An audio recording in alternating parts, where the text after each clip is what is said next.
Chapter 8, my favorite part of all of these presentations is finding Jesus in the text. So I really want to show you the importance of chapter 8. The priest brought the Ark of the Lord's covenant to its place in the sanctuary of the temple, the most holy place.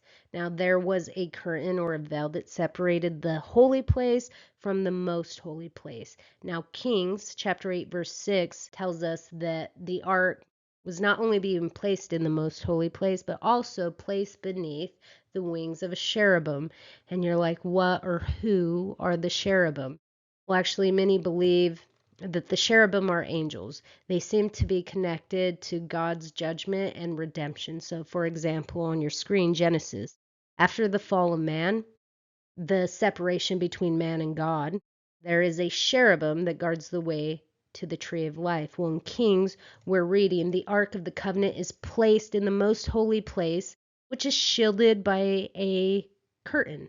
Why does Exodus describe this curtain? The curtain separates the holy place from the most holy place, and that curtain has woven into it a cherubim. So, okay, there's something about this cherubim. So we're fast forwarding into our New Testament. When Jesus was crucified and when he breathed his last, it says the curtain of the temple was torn in two. So the cherubim woven into the shielded curtain was torn into that separation between man and God has been torn. And that's the good news. The cherubim that guards the way to the tree of life is torn. Christ opens the way directly to God.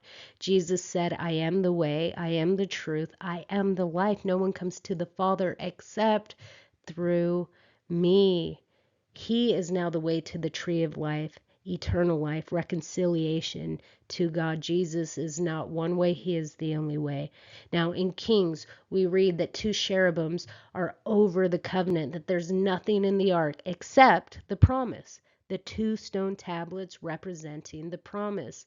Well, in the New Testament, after Jesus had died, they placed his body in a tomb. And two angels in white were seated where Jesus' body had been, one at the head and one at the foot.